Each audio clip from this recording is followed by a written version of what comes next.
Hi, my name is Gabby. I'm here at Blooming Within Education. I'm the educator, and this is my pregnancy series.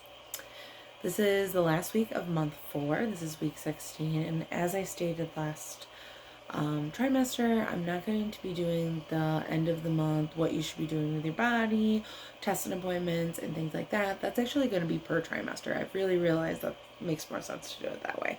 So that will be at the end of the trimester, so we'll move right into month 5 after this.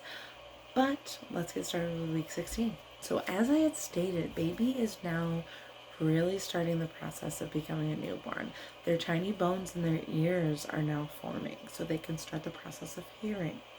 Their vocal cords are getting deeper, so they can start to make little gurgles and moans and whatever you want to call first time ever noises to be ever made out of a human. Probably mainly vibration at that point. But their eyes are becoming now where they should be, so they're able to focus a lot better. So their eyes are beginning to develop so they can see. Also something, even though the baby's skin is still there, it needs the fur, if you will, around it to keep it warm and protected, it's still extremely translucent. So they can literally see absolutely everything going on in a baby. If you've ever seen in utero photos, you've seen what it looks like. You literally see the veins, you can see organs, you can see the eyeballs in a very strange fashion. But yeah, I think that's another cool thing. I forgot, baby's the size of an avocado. So you might tend to notice another thing is nose sniffles.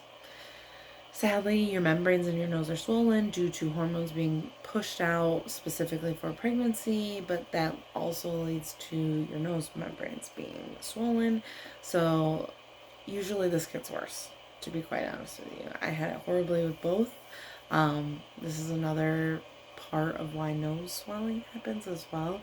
Naturally just swells from the weight and elasticity, but it does also swell because of membranes being swollen and getting worse and worse because of that, and leads to sniffles. Saline spray can help that out a lot, but kind of just have to suffer, sadly. Another thing that can happen is your breasts are going to get absolutely huge the next few months. I mean, when your milk come in, not that huge, but they're getting bigger and bigger and bigger, and they're going to get tender, and they could be leaking. Very natural, not unnatural. I was an early leaker with both of my pregnancies, meaning I did it my second trimester by like week 15 or 16, to the point that I literally needed to wear bras and have pads.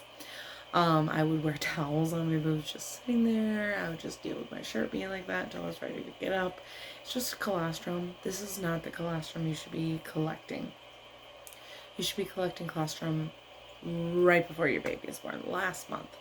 Sadly, this is just stuff you have to deal with, and like I had said, there are cloth pads, there are disposable pads that you can put inside of your bras, and maybe like a camisole to help soak that up. It's just a natural thing with the hormones and all of those milk ducts kind of opening up, and milk sort of, your body is kind of practicing what it needs to do at this point. With all these hormones going on telling it, oh, there's going to be a baby soon. So it's common to have that. You can have that early in your second trimester or towards the end, but typically by the end, it'll happen naturally on its own. Your nipples are going to get darker in color. They're going to get bigger. Your breasts are going to get bigger because of everything going on for breastfeeding. Whether you do it or not, your body happens. It has no idea formula exists.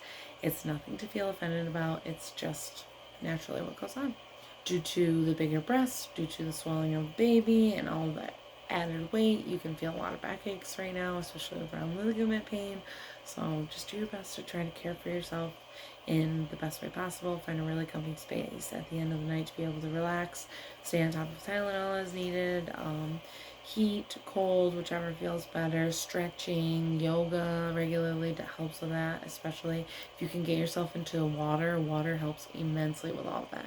And throughout pregnancy, it was like someone lifted my stomach every time I stepped or went to the water with my twin pregnancy. Pelvic floor exercises now. I've had 2 pregnancies, have been terrible with my pelvic floor exercises my entire life, and I am 100% paying the price.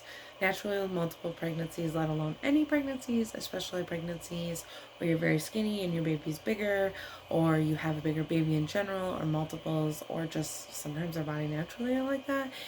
It's horrible what diastasis and a terrible core can do for you, let alone other injuries in your life could have affected it. I'm going through a journey. I'll take y'all on it with me when it starts, but it's not fun. So get on those pelvic exercises, okay? that's all for month 4. Thanks for being here.